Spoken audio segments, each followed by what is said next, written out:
नमस्कार, मैं शंभू कुमार सिंह और आप देख रहे हैं नेशनल दस्तक। मेरे साथ बहुजन समाज को सामाजिक राजनीतिक चेतना से लैस करने के लिए जीवन भर संघर्षरत बावन मिश्राम साहब हैं, जिनको आप बामसेफ के रूप में भी जानते हैं। बामसेफ मतलब बावन मिश्राम मतलब बाम।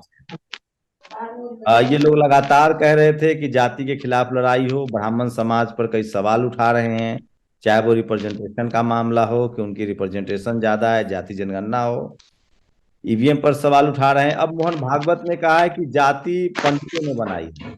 बावन मिश्राम साहब की क्या राय है इस पर? वो ब्राह्मण समाज पर सवाल पूछ रहे हैं या वो तो कह रहे हैं कि हमने पंडित या पंडित पर, या दोनों एक ही है?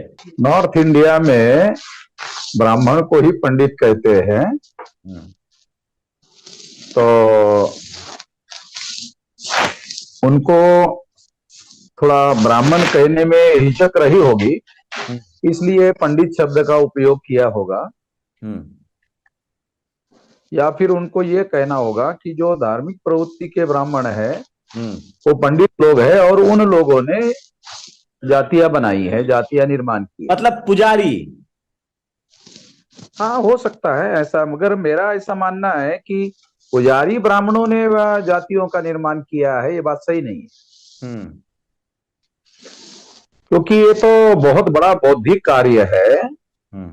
और ये पुजारी ब्राह्मण तो 2% के ब्राह्मण होते हैं। जो ब्राह्मणों में भी जो पुजारी है ना, जो ब्राह्मण का बच्चा पढ़ नहीं पाता है वो पुजारी बन जाता है। तो ये तो बहुत सुलझे हुए बुद्धिजीवी ब्राह्मणों का काम है जातियों का निर्माण। लेकिन ब्राह्मण संगठित ब्राह्मणों का संगठित ब्राह्मणों का काम।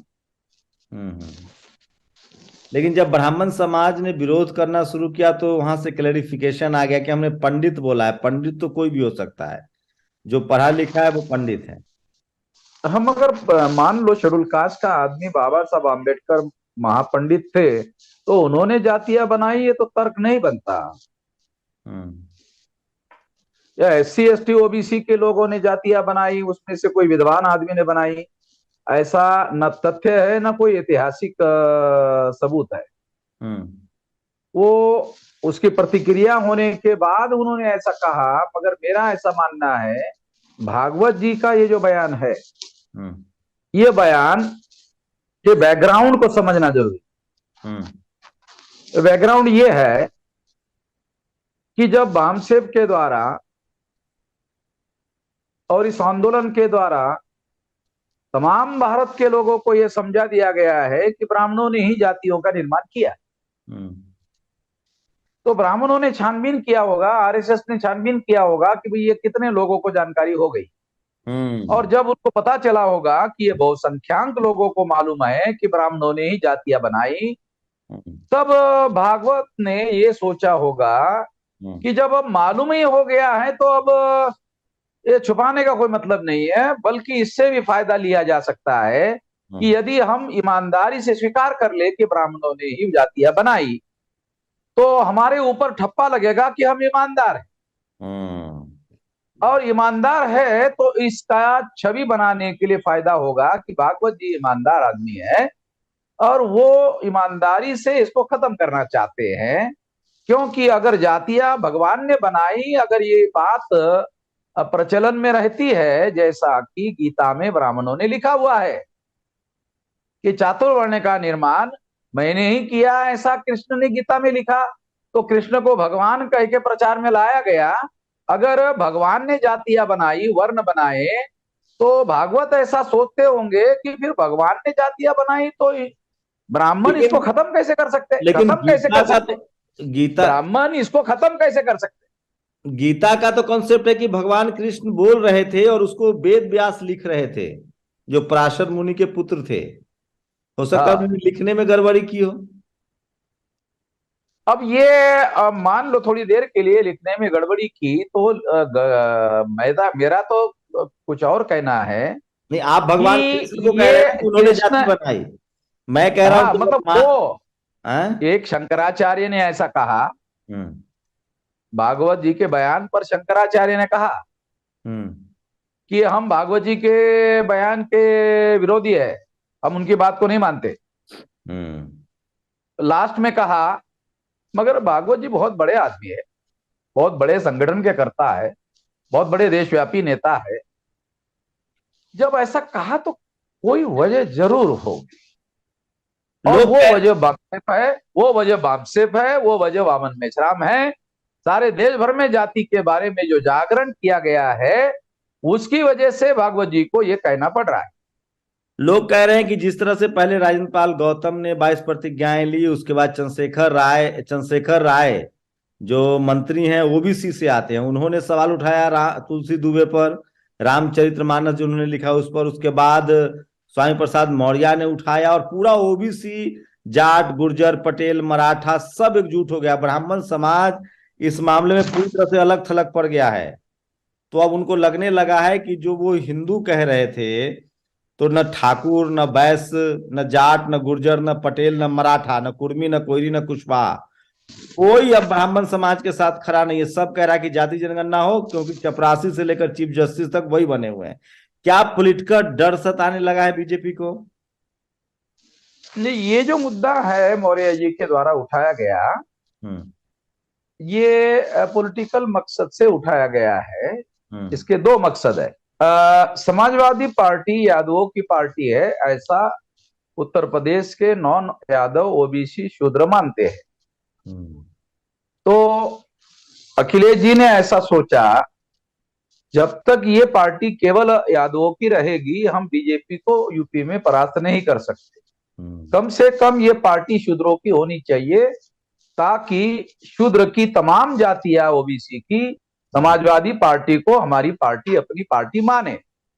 तो अखिलेश जी ने मौर्य जी को इस काम पर लगाओ कि भाई ये शूद्रों को जोड़ो। केवल अखिलेश ये यादव को जोड़ने से यूपी में सफलता नहीं मिलेगी, बीजेपी को परास्त नहीं कर सकते। दूसरा, ये जो मायावती के पास 12% वोट है, ये मायावती का 12% वोट भी हम लोगों को लेना चाहिए, और 12% वोट अगर मायावती का नहीं मिलता है तो हम बीजेपी को परास्त नहीं कर सकते। तो ये दो मकसद है। और चंद्रशेखर राय, बिहार में चंद्रशेखर का वो चंद्रशेखर जो है वो भी लालू जी के पार्टी के हैं। अरे तो लालू जी के पार्टी को उन्होंने तो मुझे बताया कि मैं बामसेफ का लगातार वीडियो देखता हूँ, कार्यक्रम देखता हूँ। बात तो सुन लीजिए, ये बात सुन लीजिए, गलत नहीं है उन्होंने कहा, क्योंकि मैं अभी फ्लाइट में बैठा तो फ्लाइट पर्सन भी मुझे कहा कि नमस्कार मेश्राम जी। मैंने कहा नमस्कार, मुझे कैसे जानते हो? कहा कि मैं वीडियो सुनता हूँ आपका। तो अभी फ्लाइट में लोग मुझे हर बार मिल जाते हैं। अब भारत में सवाल खड़ा है, कौन नहीं सुनता है वामन मेश्राम के वीडियो? लेकिन वामन मेश्राम जी, यही बात है, आपको लगता नहीं कम्युनिकेशन टीवी अखबार नहीं था हमारे पास, बामसेफ की मीटिंग की कवरेज नहीं हो रही थी, सोशल मीडिया ने रेवोल्यूशन ला दिया है, ज्यादा लोगों तक पहुंचा दिया है हमारी आवाज। तो अगली रणनीति क्या है आपकी? अब कम से कम ओबीसी एकजुट हो रहा है, और मेरा ये कहना है कि बिहार में जो मंत्री थे वो नीतीश कुमार के पार्टी के नहीं है, वो लालू जी के पार्टी के है। और लालू जी की पार्टी को भी बिहार में यादव की पार्टी मानी जाती है। सुनिए तो, वो भी यादव की पार्टी मानी जाती है, मगर जिन्होंने ये कहा वो यादव नहीं है। नहीं, वो यादव है, तो उनको ये कहने के लिए कहा गया है, ये यादव लालू जी की तरफ से, तेजस्वी की तरफ से ऐसा कहने के लिए कहा गया है, इसलिए उनके पार्टी ने उनका समर्थन किया। नहीं तो उनको समझ में आया, अखिलेश को समझ में आया, अरे इसका मतलब यह है कि यादवों से आगे हमारी पार्टी को ओबीसी की पार्टी बनानी है। जब तक ओबीसी की पार्टी नहीं बनेगी तब तक बीजेपी को परास्त नहीं किया जा सकता। संभवतः सुनिए, संभवतः बिहार में लालू जी की पार्टी हो सकता है नीतीश जी से अपने आप को अलग कर ले, कि अगर सारे ओबीसी की पार्टी अगर बन जाती है तो फिर नीतीश जी की जरूरत नहीं रहेगी। नहीं, मगर मैं ऐसा मानता हूं, सुनिए, मैं ऐसा मानता हूं कि देश में 3 लोग, विरोधी पार्टियों में 3 लोग जो है प्रधानमंत्री बनने के सबसे ज्यादा काबिल लोग हैं। पहले नंबर में काबिल शरद पवार है, दूसरे नंबर में नीतीश कुमार है, तीसरे नंबर पर तेलंगाना के मुख्यमंत्री केसीआर चंद्रशेखर राव है। अब तीनों के तीनों जो है ओबीसी वाले लोग हैं और शूद्र वाले लोग हैं। तो ये तीन लोग जो है अपोजिशन में प्रधानमंत्री बनने के लायक है। मगर पवार साहब की तबीयत जो है वो उनके आड़े आ रही है, तबीयत और उम्र। और तबीयत और उम्र के हिसाब से नीतीश कुमार 20 पढ़ रहे हैं शरद पवार के लिए। मगर उनकी कमजोरी यह है कि अकेले बिहार के बल पर वो प्रधानमंत्री नहीं बन सकते। उनको कोई राष्ट्रीय स्तर का संगठन हो जो प्रधानमंत्री बनने के लिए समर्थन करे। कांग्रेस राहुल को प्रधानमंत्री बनाना चाहते हैं, इसलिए नीतीश कुमार उनके मीटिंग में JNK में नहीं गए। मैं क्या बोल रहा हूं समझ में आ रहा है? समझ में आ रहा है आपकी। चलिए वो तो भविष्य के गर्भ में है, 2024 पर तो बात करेंगे। क्या आपको लगता है कि 2024 में मुद्दा क्या होगा? जाति जनगणना और मंडल जनगणना का मुद्दा हमने बना दिया है। जाति जनगणना का मुद्दा नेशनल मुद्दा होगा। उसी पर 2024 का चुनाव होगा।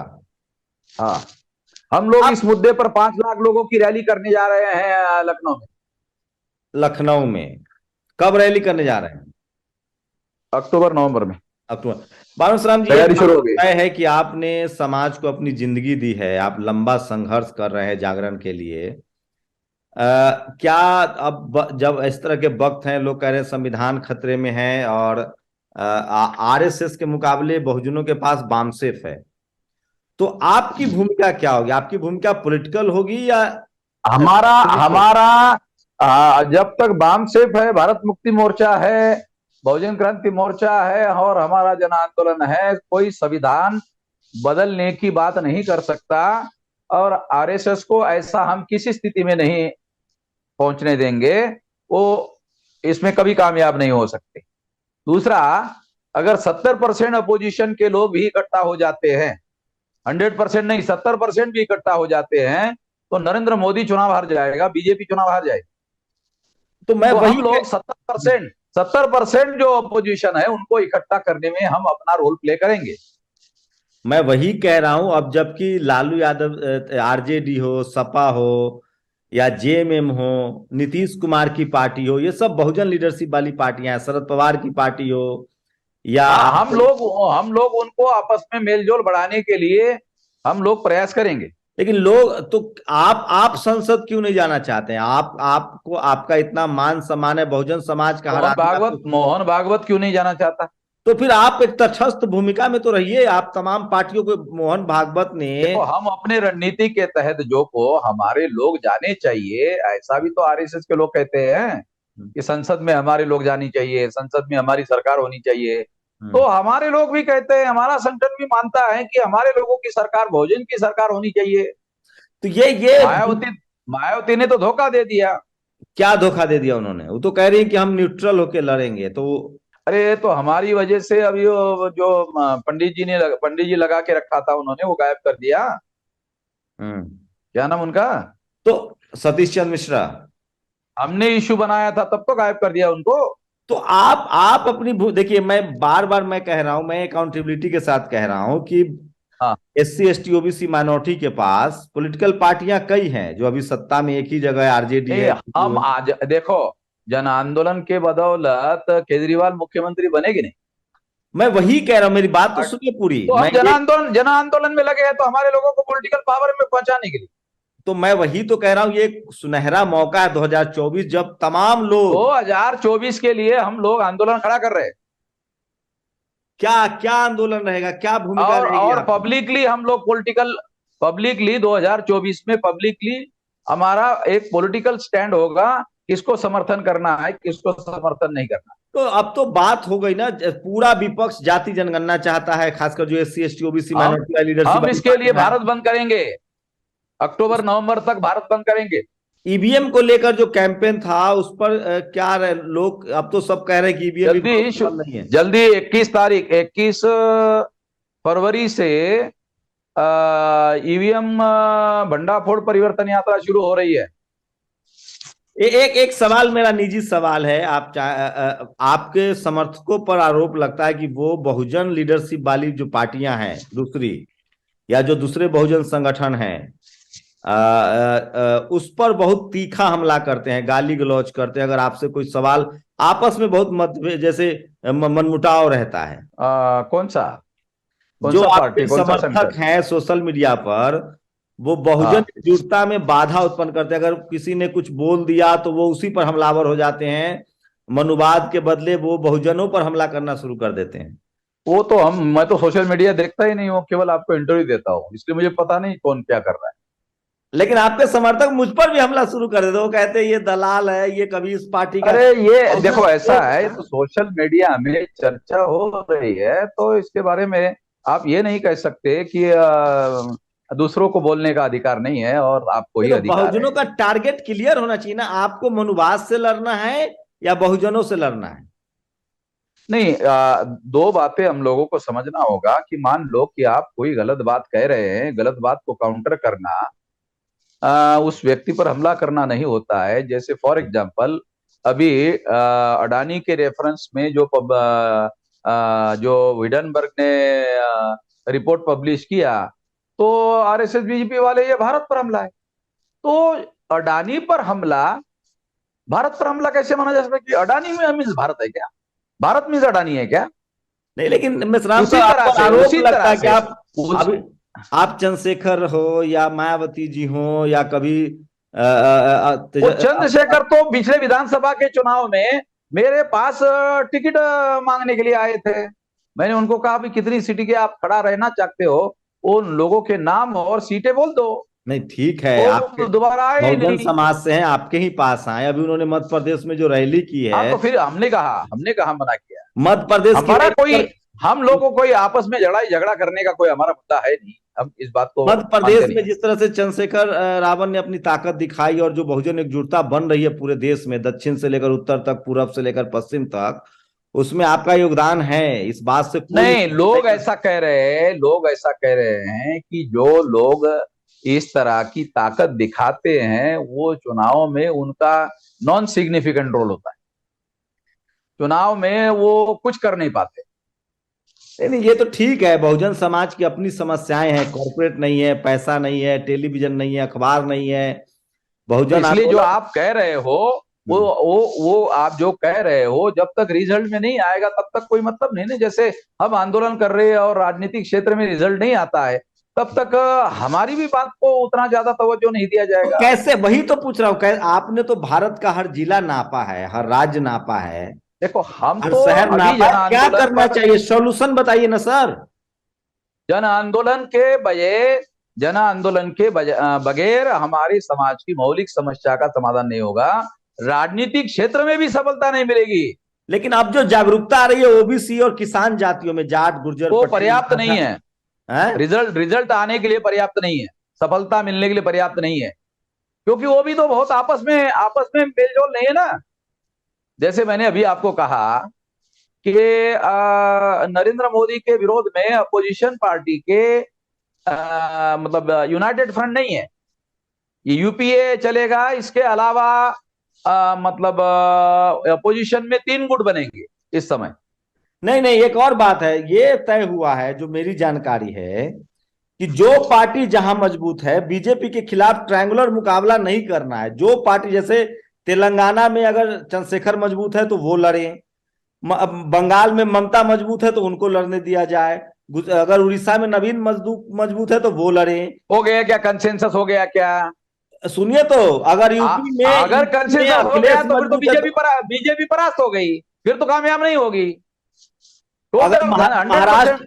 महाराष्ट्र में कांग्रेस, एनसीपी और शिवसेना का गठबंधन है, प्रकाश अंबेडकर भी चले गए तो वो लड़े, ये स्ट्रेटजी बन रही है। बिहार में आरजेडी जेडीयू गठबंधन में है, वो लड़े। नहीं, झारखंड अभी में, प्रकाश अंबेडकर बाय इलेक्शन में प्रकाश अंबेडकर महाविकास आघाड़ी के विरोध में काम कर रहे हैं। नहीं नहीं, अभी की बात बता रहा हूँ, राजनीतिक हालात जो अभी गठबंधन, जैसे झारखंड में बात है कि हेमंत सोरेन और कांग्रेस मिलकर लड़े, बिहार में हाँ। आरजेडी जेडीयू मिलकर लड़े, यूपी में सपा बसपा में अलायंस होकर लड़े। मैं कह रहा हूं, आप एक ब्रिज, आपका सम्मान सभी लोग करते हैं, सारे बहुजन हम इंटेलेक्चुअल। सारे देश भर में बीजेपी को परास्त करने वाले गठबंधन का निर्माण करने में रोल प्ले करेंगे। तो क्या आप लोगों से मिलेंगे? आपके पास कार्यकर्ता भी हैं, कैडर भी हाँ, है, और बहुजन समाज हम हम भरोसे। हम लोगों को बहुत सारे लोग मिलने जुलने के लिए आ रहे हैं।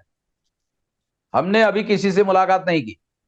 लेकिन लोग कह रहे हैं कि आपकी एक अपनी पार्टी भी है, बहुजन वो कोई मुक्ति। अपराध थोड़ी है, संविधान ने ही तो अधिकार दिया है। तो अगर मान लो हमारे समर्थक लोगों ने कोई पार्टी बनाई है तो वो भी तो चुनाव लड़ेंगे। हाँ, तो आप क्या बहुजन यूनिटी के लिए किसी भी सेक्रीफाइस के लिए तैयार हैं? नहीं, हम लोग ये वेग टर्म में काम नहीं करेंगे। मान लो बहुजन यूनिटी के नाम पर आप मायावती को शामिल करने के लिए बोलेंगे, उन्होंने तो बयान दे दिया कि हम तो अकेले लड़ेंगे। नहीं, ठीक है, वो अकेले, बाकी लोग जैसे अभी बात, जैसे मैं आपको कुछ गठबंधन बताता हूं। वो उन लोगों के तो लोग हमसे ऑलरेडी बात कर रहे हैं। सपा में, यूपी में सपा, जयंत चौधरी और चंद्रशेखर रावण का गठबंधन दिख रहा है। ये तो कम से कम तीनों बहुजन हैं। बिहार हो में, गया ना, फिर क्या दिक्कत है? फिर बिहार में दिक्कत क्या है? बिहार में नीतीश कुमार, आरजेडी, मुकेश सहनी, ये तो बहुजन है। झारखंड मेरा में, क्या कहना है, अगर आप कह रहे हैं तो फिर तो बीजेपी को परास्त होना तय है। लेकिन वो लोग हम ये भी भी कह उसमें रहे हैं ना, अपना एक और बाधा है जो आपको नहीं पचेगा शायद। वो कह रहे हैं कि छत्तीसगढ़, राजस्थान और मध्य प्रदेश में अगर कांग्रेस मजबूत है तो उसको वहां लड़ने दिया जाए। हाँ, अकेले। अकेले या हाँ, अकेले ही, चूंकि कांग्रेस ठीक है वहां। अगर वो अकेले ही चुनाव लड़ना चाहती है तो हठधर्मी होगी वो। हम्म। हठधर्मी होगी ना, फिर आप बोल रहे चंद्रशेखर वहां ने बहुत ताकत बढ़ाई। नहीं, बहुत ताकत हाँ, बढ़ाई तो फिर वही मैं कह रहा हूं। कांग्रेस को, मैंने कांग्रेस के एक बड़े नेता से, जो खड़गे जी के ओएसडी हैं, उनसे पूछा कि आप छत्तीसगढ़, राजस्थान, मध्य प्रदेश तो हार जाएंगे अगर आप पॉलिटिकल, चाहे बीएसपी से, चाहे चंद्रशेखर से, चाहे तमाम एससी एसटी ओबीसी की लीडरशिप वाली पार्टियों से गठबंधन नहीं करेंगे तो बीजेपी तो आपको हरा देगी। हाँ, क्या जवाब दिया? उनका कहना था कि हाँ, हमको इस तरह से बात करनी पड़ेगी। तो समझदारी की बात कर रहे हैं। जी, ये एक एक और सवाल है। मैं चाह, मुझे नहीं पता, आपको प्रोफेसर रतन लाल हैं, बहुजन आंदोलन के अग्रणी प्रवक्ता हैं। नौकरी में रहते हुए वो भी लगातार समाज के लिए काम कर रहे हैं। जेल भी जाना पड़ा उनको, गिरफ्तारी भी हुई। वो भी एक्सेप्टेंस है, वो भी इंटेलेक्चुअल है, प्रोफेसर है दिल्ली यूनिवर्सिटी में। उनको लेकर आपके कार्यकर्ता उन पर लगातार हमलावर हैं। कौन है रतनलाल? हिंदू कॉलेज में प्रोफेसर हैं वो। अच्छा। और हमने तो कभी उसका वो कोई नाम और कंट्रीब्यूशन नहीं सुना। नहीं सर, ऐसा नहीं है। पूरा देश, पूरी दुनिया में उनको भी लोग जानते हैं। उन्होंने किताबें लिखी हैं और नौकरी में रहते हुए लगातार बहुजन समाज को उनके मुद्दों पर, उनके हितों पर टकराते रहे हैं, सरकार से सवाल पूछते रहे हैं। उनका सिर्फ ये हाँ, कहना है कि बामसेफ जिस तरह से आरएसएस सवर्णों का संगठन है, बामसेफ अगर बहुजनों का संगठन है, तो वो थोड़ा उनको स्कूल, कॉलेज, इन सब पर भी ध्यान, जैसे आरएसएस सरस्वती शिशु मंदिर चला रही है, क्योंकि आप लोग का समर्थन है, आप लोग धन एकत्रित कर सकते हैं, तो स्कूल कॉलेज की तरफ भी बहुजनों को ध्यान देना चाहिए। इस पर आपकी क्या प्रतिक्रिया? उनकी ये आपसे, आपको सलाह है। दूसरे लोग हमारा एजेंडा निर्धारित नहीं कर सकते। हम अपने ऑब्जेक्टिव से गाइडेंस लेकर काम करते हैं। नहीं तो लगता, दूसरे लोगों को हमारा एजेंडा फिक्स करने का अधिकार नहीं है। नहीं वो ठीक है, लेकिन लगता नहीं जैसे आरएसएस स्कूल चला रही है, आदिवासियों के हाँ, बीच संगठन है, ओबीसी को लोगों को जोड़ने की कोशिश में है, जो आप भी कर रहे हैं। मैं, स्कूल वाला एक एस्पेक्ट तो है, जब तक बहुजन पढ़ेगा नहीं तब तक नहीं आंदोलन कैसे। मौलिक बात क्या है कि 1848 को ज्योतिराव फुले ने एजुकेशन की बात की, हम्म। स्कूलों की बात की। हम्म। मगर 15 अगस्त 47 के बाद एजुकेशन सार्वत्रिक कर दिया गया, जनरल कर दिया गया। हम्म। और जनरल करने की वजह से अभी प्राइवेट में बहुत बड़ा काम करने की उतनी जरूरत नहीं रही जितना सरकार के द्वारा इसे सार्वजनिक कर दिया गया। मगर 1970 में वो जरूरत थी, इसलिए बहुत सारे समाज सुधारक एजुकेशन इंस्टीट्यूट शुरू करते थे। अभी तो सार्वत्रिक हो गया। तो स्कूल आपकी प्रायोरिटी में भी नहीं है, जो प्राइवेट स्कूल का जो चल रहा आंदोलन हमारे हमारे प्रायोरिटी में आंदोलन है। काशीराम जी ने कोई स्कूल खोला क्या? आपके पास जानकारी हो तो बताइए। बाबा साहब ने लेकिन कॉलेजेस खोले हैं।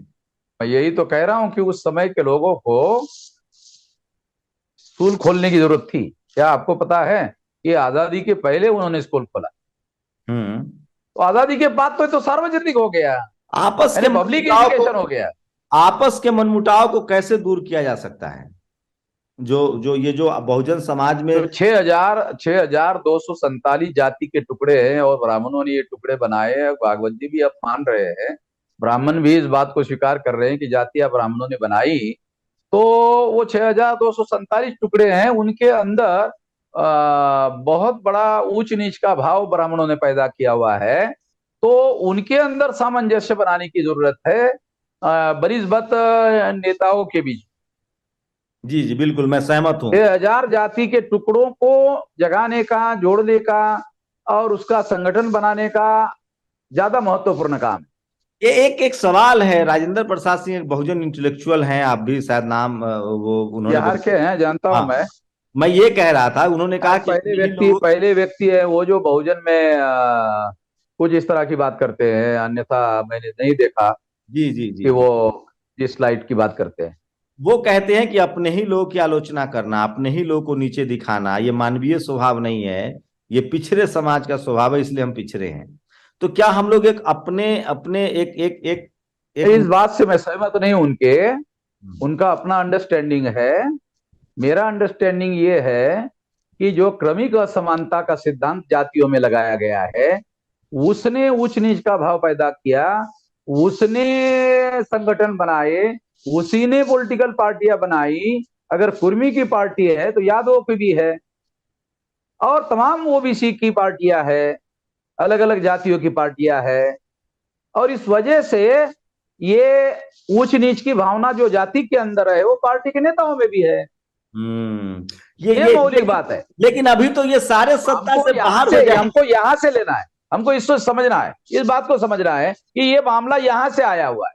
और इसलिए वामसेब जो है वो ये अंडरस्टैंडिंग डेवलप करने का काम कर रहा है, ट्रेनिंग डेवलप करने का काम कर रहा है कि हम आपस में लड़ाई झगड़ा करने का काम करने के बजाय हम लोग यूनाइट हो और हमारा अपना संगठन और आंदोलन खड़ा करें मिलजुल कर।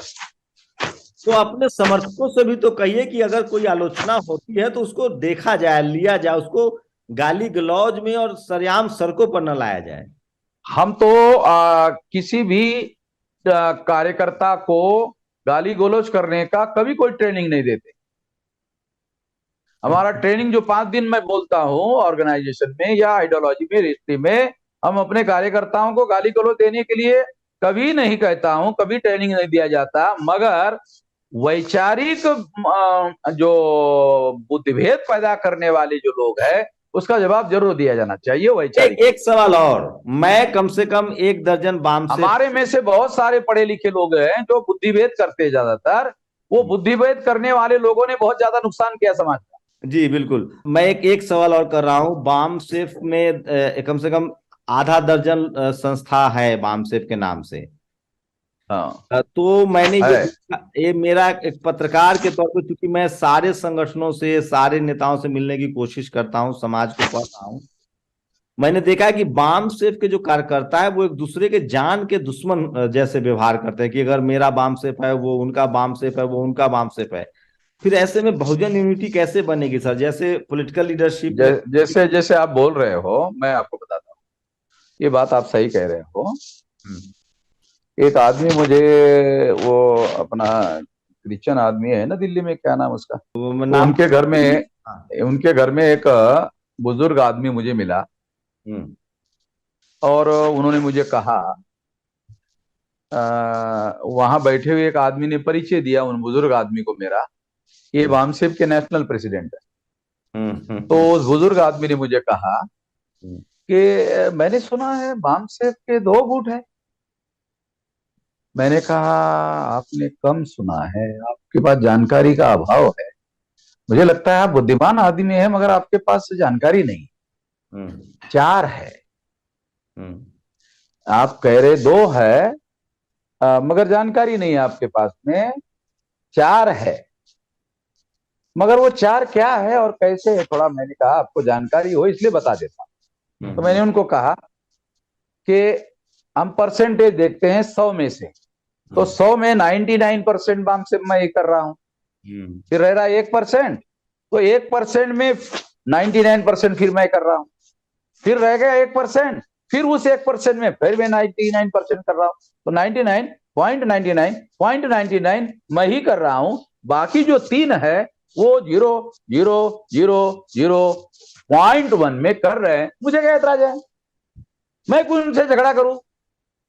मुझे अपना काम और अपने समाज का आगे बढ़ाने के लिए समय है कि आपस में झगड़ा करने के लिए समय निकालो फालतू? जी जी जी जी जी।